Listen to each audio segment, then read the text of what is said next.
Larangan mudik Lebaran tahun ini mendapatkan respon beragam. Bahkan sebagian masyarakat sengaja mudik lebih awal menyiasati larangan mudik oleh pemerintah. Lalu bagaimana agar aturan larangan mudik bisa lebih efektif dilakukan demi mencegah penyebaran COVID-19? Kita akan mengulasnya bersama sosiolog UI Imam B. Prasojo. Mas Imam, selamat malam.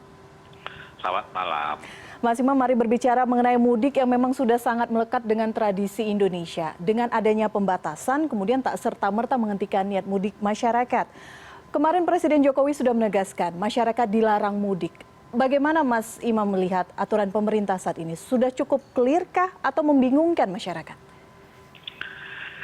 Ya, kalau dibandingkan dengan tahun lalu ya, sekarang kelihatan jauh lebih baik lah ya. Artinya kontradiksinya lebih kecil. Namun demikian masih banyak lubang-lubang ya yang saya belum mendengar itu bisa diatasi karena orang itu tidak boleh mudik itu kan secara mikro ada konsekuensi.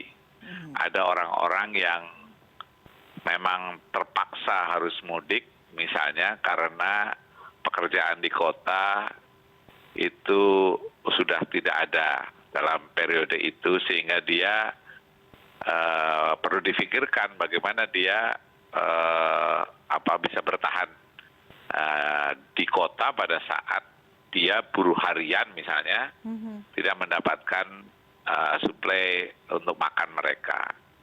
Nah, tapi pada saat yang sama juga kita perlu mendengar juga misalnya upaya-upaya pertahanan komunitas di daerah tujuan.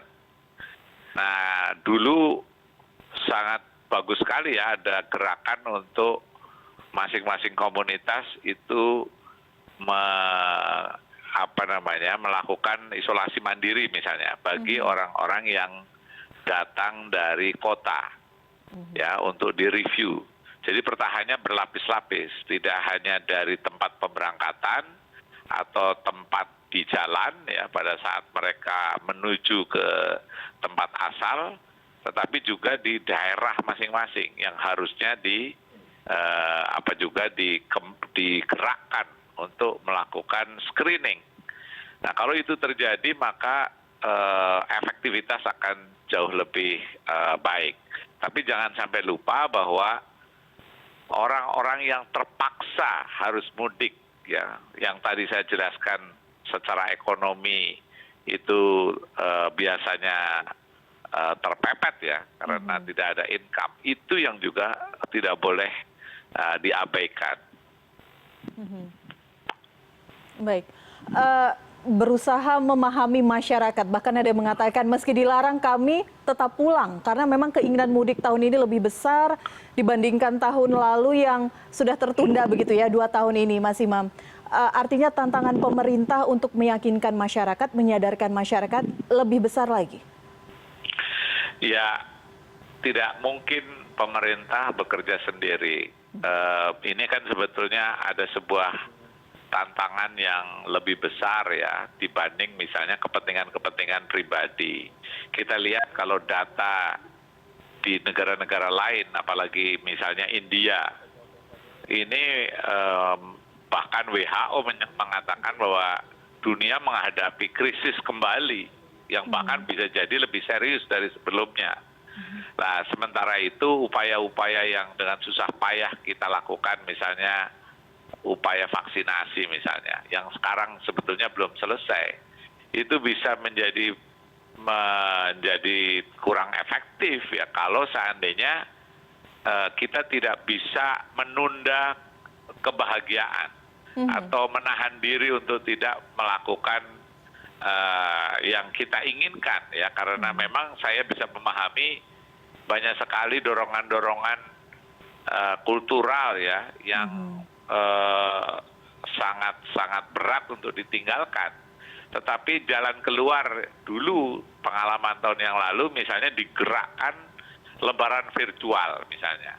Memang secara tatap muka ya dia tidak bisa bertemu dengan seluruh saudara-saudara di kampung halaman misalnya. Tetapi dia bisa terobati paling tidak ya dengan fasilitas pemerintah misalnya menggalakkan lebaran virtual. Komunitas juga bergerak untuk menyediakan upaya-upaya itu. Nah, jadi itu harus diimbangi dengan upaya-upaya masif juga ya, tidak hanya sekedar larangan-larangan. Saya kira itu yang harusnya dilakukan dan mudah-mudahan masih ada waktu sekarang untuk membangkitkan screening di masing-masing komunitas ya. Kalau ada yang bocor ya terpaksa dia pulang, betul-betul dites, jangan sampai kemudian nanti dia membawa musibah untuk datang pulang kampung untuk bersukacita ya, tapi malah menimbulkan musibah. Nah, itulah makanya ketahanan komunitas harus dibangkitkan, kepala desa, tokoh masyarakat di masing-masing kampung, dan kemudian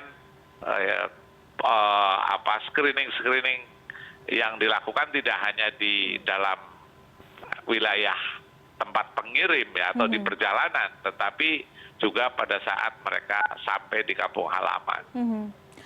Mas Imam melihat bagaimana kondisi saat ini? Banyak warga yang sudah curi start mudik lebih awal karena menyiasati larangan mudik dari pemerintah. Bagaimana kita memaknai tradisi mudik ini yang memang sangat lekat sekali dengan kebudayaan Indonesia? Ya, ada hal-hal sifatnya kultural ya, karena orang ingin sekali ketemu dengan banyak saudara yang selama ini menjadi bagian budaya untuk bertemu, bertatap muka ya di saat Idul Fitri, ada halal bihalal. Nah, tetapi di situasi pandemi seperti ini, kalau kesadaran tumbuh, maka berkumpul dengan saudara itu bisa jadi musibah. Dan itu sudah banyak kasus terjadi. Nah, tetapi kalau kesadaran tidak tumbuh, ya tentu mau tidak mau upaya-upaya pencegahan yang lebih memaksa bisa dilakukan. Ya, misalnya tadi yang dilakukan oleh pemerintah betul-betul melarang, misalnya memberi sanksi kepada PNS misalnya, dan tidak hanya PNS, harusnya juga perusahaan-perusahaan BUMN terus melebar ke perusahaan-perusahaan swasta. Dan banyak lagi sanksi-sanksi itu bisa diberlakukan. Tapi toh tidak akan mungkin 100% tidak bobol. Nah, sekarang dengan adanya pembatasan atau pelarangan transportasi darat, laut, udara, dan lebih konsisten, ya mudah-mudahan ini akan mengurangi ya animo itu. Apalagi kalau di tempat tujuan itu juga mengalami screening. Nah, jadi mudah-mudahan tahun ini lebih baik dan kita terhindar dari lonjakan kembali. Kalau tahun lalu jelas setelah Lebaran angka naik. Nah, kalau itu terjadi lagi, artinya bisa jadi tenaga-tenaga medis setelah Lebaran bukannya mereka itu bisa istirahat, tetapi akan sibuk kembali seperti yang sebelum-sebelumnya. Dan kita tidak ingin kembali ke situasi seperti tahun lalu. Mas Imam, saya menangkap tadi kata kuncinya adalah konsisten. Begitu banyak pernyataan yang disampaikan dari pemerintah. Beberapa pejabat mengeluarkan pernyataan kontroversial. Ini membingungkan masyarakat. Bagaimana sebaiknya masyarakat menyikapi beragam statement yang mungkin saja memiliki narasi yang berbeda? Ya, pertama memang apa yang terjadi pada diri kita itu kan sebetulnya tanggung jawab utama pada diri kita sendiri. Tanggung jawab tentang keselamatan keluarga ya juga kita sendiri yang menentukan gitu kan. Nah, pemerintah ini adalah faktor eksternal ya, yang apapun kebijakan yang dicanangkan sebetulnya tanggung jawab itu ya pada kita sendiri gitu kan. Nah, ini yang harusnya ditekankan ya para tokoh masyarakat ya di setiap komunitas itu tidak hanya tanggung jawabnya kepada dirinya, kepada keluarganya, tetapi juga kepada komunitas.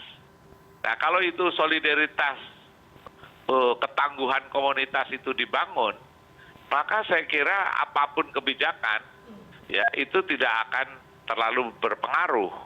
Nah, tetapi dalam situasi yang kesadaran itu belum begitu kuat, terus kemudian bahkan ada yang tidak percaya terhadap pandemi ini, maka upaya-upaya pemerintah menjadi sangat menentukan. Nah, kebijakan sekarang menurut saya jauh lebih baik daripada Lebaran yang lalu. Nah, hanya saja banyak kekurangan-kekurangan yang harusnya bisa diperbaiki sehingga pada saat hari Lebaran nanti tidak terjadi penumpukan. Nah, itu penularan itu kan prosesnya pada saat juga perjalanan pulang misalnya. Itu kalau seandainya itu dibuka dan kemudian transportasi itu dimungkinkan, maka terjadilah itu penumpukan perjalanan pada saat mudik. Nah, terus juga pada saat sampai di tempat tujuan, itu ada ritual-ritual, ya mulai Idul Fitri sampai halal bihalal. Ya, orang berkerumun, saling bersalaman, kemudian melakukan pertemuan-pertemuan. Itu di situ juga itu. Apalagi terus kemudian kembali lagi. Gitu. Oke.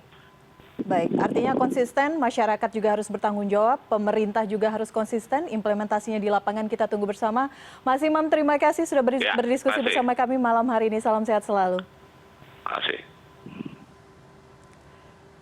Kepolisian resmi akhirnya menetapkan JT sebagai tersangka pelaku penganiayaan terhadap perawat di Rumah Sakit Siloam Sriwijaya Palembang. CNN Indonesia News segera kembali.